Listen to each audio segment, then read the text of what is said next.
Good afternoon, everyone. Oh, I don't know if you guys are enthused to be here. Good afternoon, everyone. Thank you guys so much for coming on a Saturday to Yes, I Am a Black Woman and Yes, I Matter, hosted by Sisters on Fire. Yeah, woo, woo, let's give it up for that.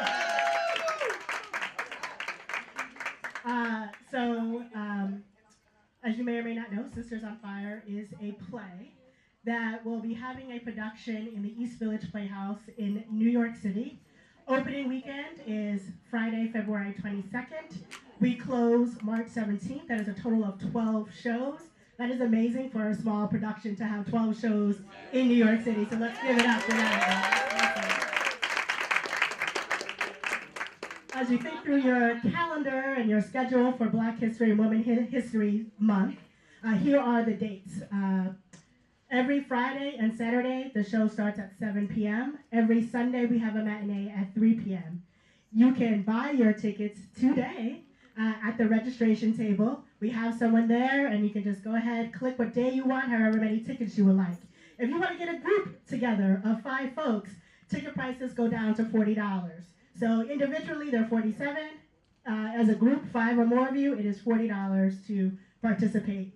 It will be an amazing time. It is a play really about all of the things that we as women and as Black women especially go through. It gives us a place and a chance to have our voice heard. It is not just for Black people, so please make sure that you ask others to come and join and help in the dialogue.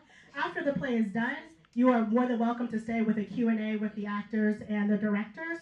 And we will also have t-shirts and merchandise on hand to help promote Sisters on Fire that day. Additionally, you will see we have amazing vendors here. This is all in the theme and in the community spirit of really helping each other out, right? We want to make sure that we're about Black empowerment. So you'll see that every vendor here is a person of color and supports people of color. So make sure that you support our vendors while you're here after our program. We have to create these spaces for one another and really support each other. Okay, I'm not going to be on my soapbox too much, because if you hear me, my voice is a little off. I have a cold today. But more importantly, we have a really special program, really designed for us all to engage in a dialogue. The first part of the program is to hear snippets from the play. And then the second part is to engage with our panelists who are going to be talking about State of the Union Black women in different fields and areas of expertise. So I don't actually have bios. I'm just going to say some things about the folks here. So Marcia McNair is one of the writers of Sisters on Fire, and so is the young lady right next to her, Anissa Moore. So they're going to be reading snippets of their own work. And then the illustrious Natasha Nurse is right there. She owns several businesses and has really been really helpful and instrumental with our social media marketing for Sisters on Fire. So I'm going to turn it over to the ladies to do their bit. All right. Thank you so much, Kwamara. And I have to begin by just saying a few words about Kwamara, who did not introduce herself, but she is a very dynamic and compassionate young woman who cares about social injustice. And we feel blessed to have her as our new producer. We have been looking for her for a long time and praying for her for a long time. And she finally came along. So please avail yourself of Kwamara as well. She has wonderful resources. She also owns several businesses. All right, and she's about empowering women financially, which we know is very important. So please make sure you make contact with her as well. So thank you so much, Kwamara. And as you said, we wanted to just share with you, and let me come out from behind that thing. Even as a teacher, I never used a podium, so I feel a lot more comfortable here with you all. But we wanted to share with you a couple of excerpts from the play before we began our panel. And Sisters on Fire really is about social injustice. And It's the journey of a college student who's doing a research paper on a pressing social issue. And as she talks to these passionately opinionated African American women, she becomes galvanized. She becomes motivated to do something about social injustice. And what's important about watching her journey is that often we can become disheartened. Sometimes we become even apathetic about what can we do to change this world that has so many problems. Watching this young lady understand that she does have power. It is a cathartic experience for everyone, no matter what your age, no matter what your race. So we're going to read a couple of pieces now. I'm reading a poem that I wrote called Long Island Just Isn't Long Enough. And when I think about when I wrote it, and Sistas on Fire has been around for quite some time. This is the revival of Sistas on Fire, and we've updated a lot of the material, but this is one of the original pieces from Sistas on Fire. So I wrote it about 10 years ago, and pretty much when I read it now, I realize I was on the mark, pretty much predicting that gentrification would be on its way. And I know many of us in our communities, we can see it happening right now. And we need to be aware of that to make sure we don't get pushed out like we normally do. Right? When new people come into our community, it isn't about not wanting new people, but it's about not having us pushed out once again and losing out. So this is called Long Island Just Isn't Long Enough. I'm not sure how I will be able to read. Yeah, now I will have to go back to the podium. Long Island just isn't long enough. They call it Long Island, but it's just not long enough to keep moving to where there are no black people, no yellow people, no brown people, speaking in two languages, living in two Americas, blending two cultures. Rikers is a gated community, but I wouldn't want to live there. Rikers and Hempstead have the same racial composition. I escaped here merely finding my carefully planned, secretly executed tunnel led to the prison cafeteria instead of outside of broken dreams. And you sold the house in Brooklyn for this, and you left your country for this, and you spent your life savings for this. The schools still suck, and now there's no one to babysit Aisha. Wasn't it they who taught you taxation without representation just isn't fair? He says, everywhere we move, white people move away. I ask him why. He says, they don't like us. Everywhere I move, white people move away, like lemmings to the Long Island Sound. I am close on your heels. First walk, then run, now swim. Because Long Island just isn't long enough. Since you can't have an arc without me, you can't have an arc without me. Thank you.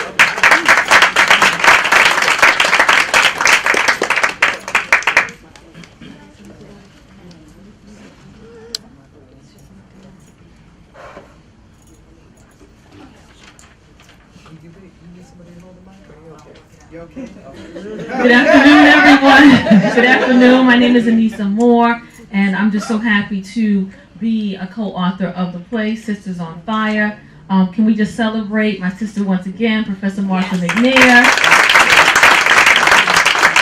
She also is being very humble today. She's written several works, emails is outside, but also she writes poetry. She's a playwright. She's had the opportunity to serve at Nassau Community College as an associate professor of English for 25 years. 25 years. She is an entrepreneur, but she has been a major force, not only at the college, but within our community. And she also is one of the co-creators of LIGT, which is Long Island Girl Talk. And she has spearheaded several projects where we empower our young women. So again, she's worthy of applause once again as we celebrate one another. All right, I'm going to actually share a piece. It's called The Train Ride. And this is one of the pieces that's featured in the play. So mine's a little bit longer, but just bear with me. And in light of, again, this was over 10 years that we started this project. When I had the opportunity to write this piece, I had no idea that this would become a part of the play, but would really evoke the kind of discussion that it did at the time. And as I was rereading this piece last night, because I am also a sister on fire, I was like, I'm sorry, but I gotta say it, mute R. Kelly, because Yes. This piece speaks to the value of young black girls. So hopefully you'll understand my piece.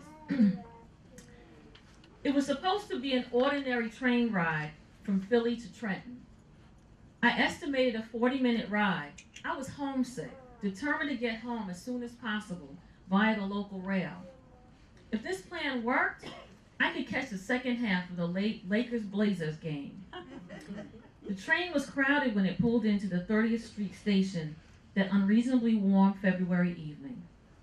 I hurried to one of the empty seats that remained, as to get my power nap on.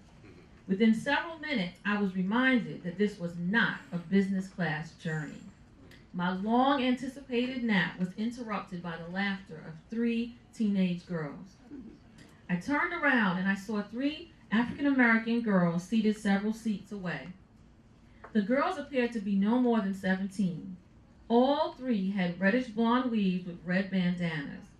They were wearing red leather jackets with color-coordinated Timberland boots and Coach-inspired backpacks. They were simply ghetto fabulous. I closed my eyes again, but their voices began to carry. The giggles were soon replaced with a plethora of profanity, including dyke, bitch. Soon I learned that the B word was a common way for young girls to address each other, like, hey girl, or hi girlfriend. Huh? When did this become acceptable for young women? They began to discuss the B's and the hoes in the neighborhood. Tanisha, Rashida, Alexis, Shantae, to name a few. Approximately 10 to 20 girls were named, along with a brief summary or biography based on their color complexion and the name of her baby father. Many of their young friends were either serving a jail sentence or enrolled in a drug program. I made another attempt to close my eyes and block out the noise.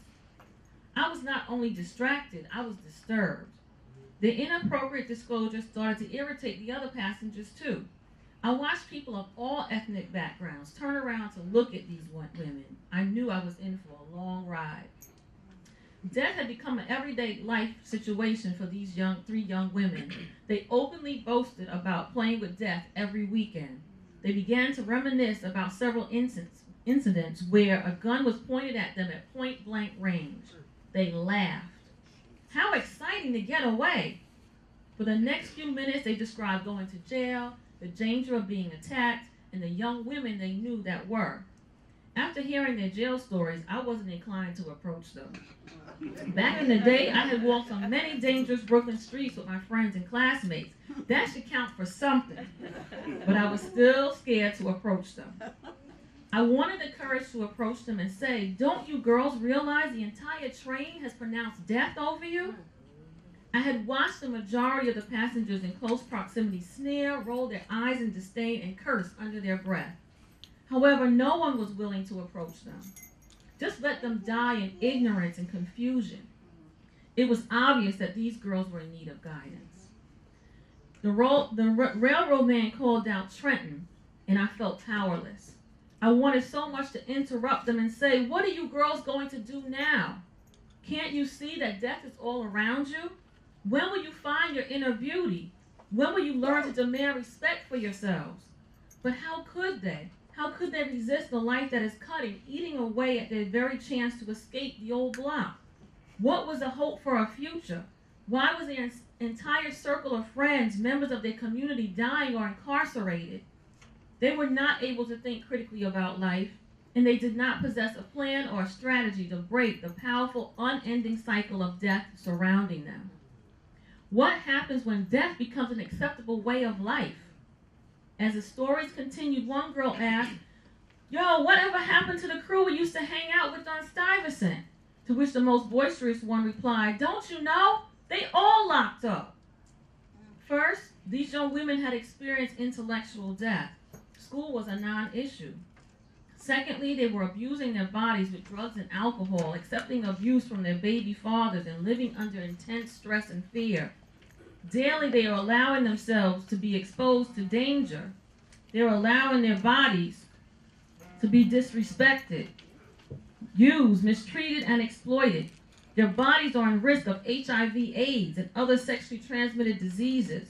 These young girls were suffering from spiritual death, and I ached within myself as I considered the human spirit still yearning to be free within them. Yet this spirit was so imprisoned it languished in despair. I was near tears now. Would these girls survive? How long could they live like this?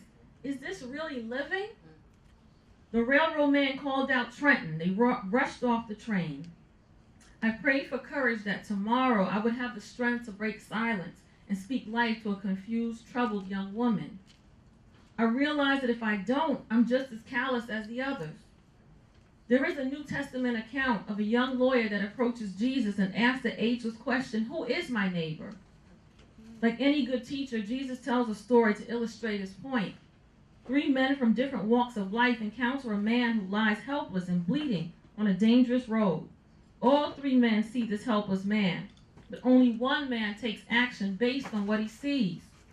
We live in a world where seeing reality is so distorted, where memory remains distant, where human touch is not commonplace unless it's a mode of exploitation or an abuse of power. Thus, it's hard to see. Seeing produces a painful burden of responsibility, hence action. As human beings, we ought to see our neighbor as anyone who is in need, anyone who is downtrodden and oppressed. I'm such a sister on fire, it went off.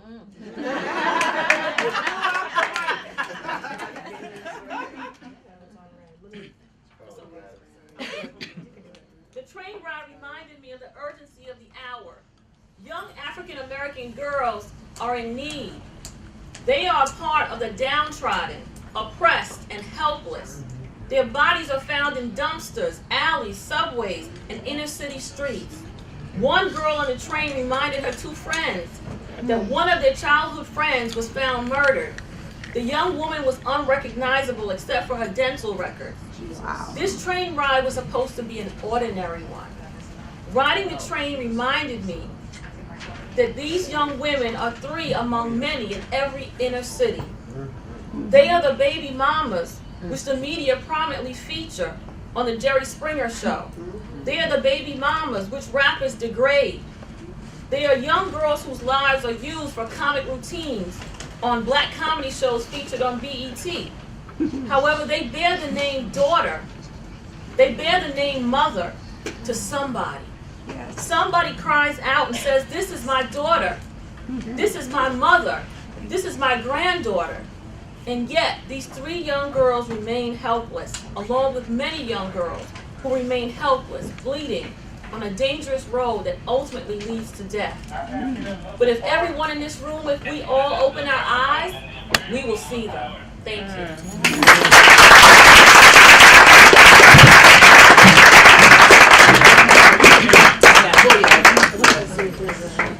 Back to screaming. Right? Always screaming at events. Hello, everyone. Was that not incredible? Yes! Everybody can hear me? Yes. All right.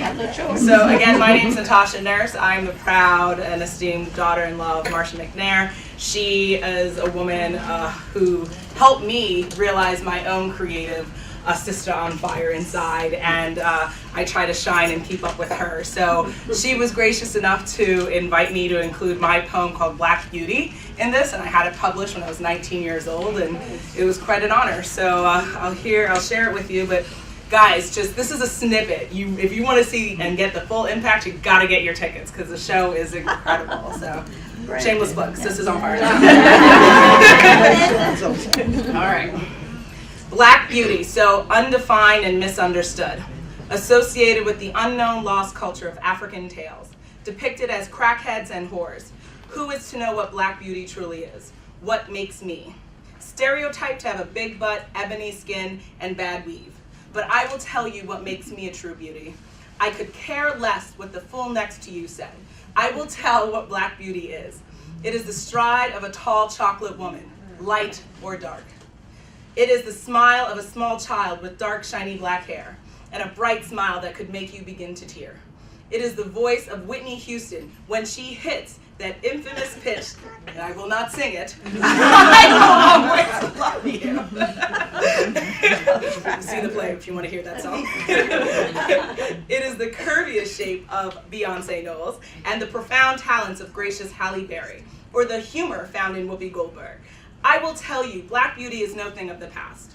It is alive and grows within the souls of all. Not meant to be mocked, dare not mistake it or disrespect it. Founded in the beat of the African plains, innate in the stature of the Egyptian kings and queens, in the greatest speakers like Martin Luther King Jr. or Malcolm X, in the words of our beloved Tupac Shakur, and in the dynamic words of Maya Angelou. For it comprises the beautiful and diverse race which I come from. I will tell you what makes me. It is the words of poetry and truth I speak. It is the innocence and loudness that fills my laughter. It is the brown chocolate eyes which I see the world through. It is the caramel brown soft skin that my body is covered in. It is the small hands and ears I have and giggle about. It is my black woman shape, which you shouldn't assume, but appreciate. It is my feet that take me far into this rough world, for I will tell you what makes me. It is everything you don't have and hate on me for. For there is only one me. Black beauty is seen all around. Just look around and you will see. That's what makes me.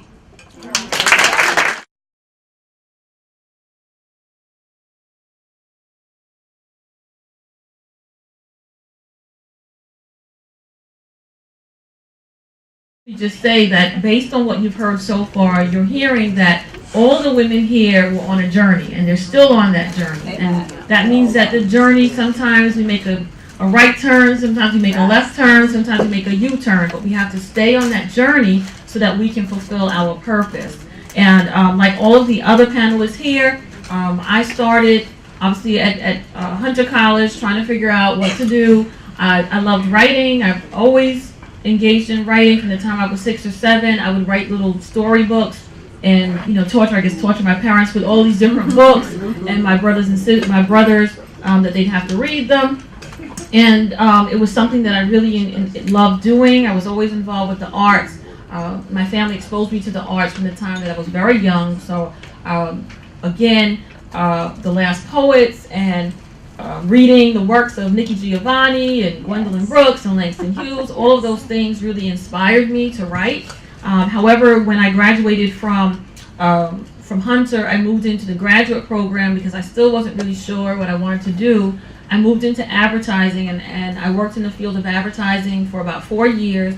And at that particular time, our client was Disney, and I was a part of the beginnings in terms of Beauty and the Beast and Aladdin. Those were some of the productions that we worked on in terms of designing all of the ads and the marketing campaigns for them. But within, I still felt, okay, that's my day job, I enjoy it, but I didn't feel that that's where I was really supposed to be. And it's about finding that passion. And during that journey, I happened to just be in graduate school, and one of the professors called me over and said, we have this undergraduate class, and we feel that because you're a leader in the classroom, would you consider teaching this class? So I said, I'll think about it. But to myself, I'm saying, I don't want to do the education thing. I'm only 5'2". I don't like kids. This is not for me. But okay, And he said, well, really think about it. It's undergrad. You'll have the opportunity to teach. And I walked away, and I was just like, that's not my thing. But then I'm one of those people, I just don't really believe in no. And I don't believe in not, attacking the challenge. And I was like, he's challenging me. I got to take it. So I did, and when I walked into the class, walked into the main lecture at Hunter, teaching the undergrad class for mass media, I immediately just felt this sense of peace. And I said, that's it. That's where I'm supposed to be. And for, I want to say about 3 months, every day, every Friday, I would take one item out of my desk, because I had to believe that when everything's out of this desk, I'll be ready to leave and launch into another dimension. So I was like, I gotta just take one item. I don't know how I'm gonna get out of here, but I'm gonna do it. So every Friday, I just take one item out of my desk. I didn't want to let people know that I was thinking about leaving, and I wanted to make sure that I felt strong enough to leave, to launch out and do something and launch into the deep, and that's what I did. And I have to tell you, when everything was out of the desk, I was like, okay, where's the phone call? And the phone call didn't come that day, but 2 days later, I happened to be walking in the office. I was trying to pick up some stuff from the office. The office secretary said, wait, I have somebody right here. And they put me on the phone, and I got a job working at the College of New Rochelle for teaching. And I took it, and I've been teaching ever since. So, so that was really my journey. And all of us have to you just have to find your way and find your sense of purpose. But you have to face the fears and stuff out. Otherwise, sometimes you miss that opportunity. So now we want to talk about something that all of us can relate to as Sisters of Fire. We want to talk about the status, the state of women, the state of the union in terms of Black women. And we know that in the past year, we know that we've accomplished, I want to say, exceptional historical political gains. We know that economically, that we are the group that's rising in terms of budding entrepreneurs, that we are building businesses across the nation, that Black women are shifting the culture everywhere we are transforming things. But we also know that we're still struggling with our quality of life. We're struggling with equal pay. We're struggling with our relationships. So we want to talk about health issues, everything, mental health. We want to talk about everything that pertains to us. And so in order for us to do that, we have to ask the question, what is our status? In 2019, where do Black women stand in terms of where we are within the United States of America?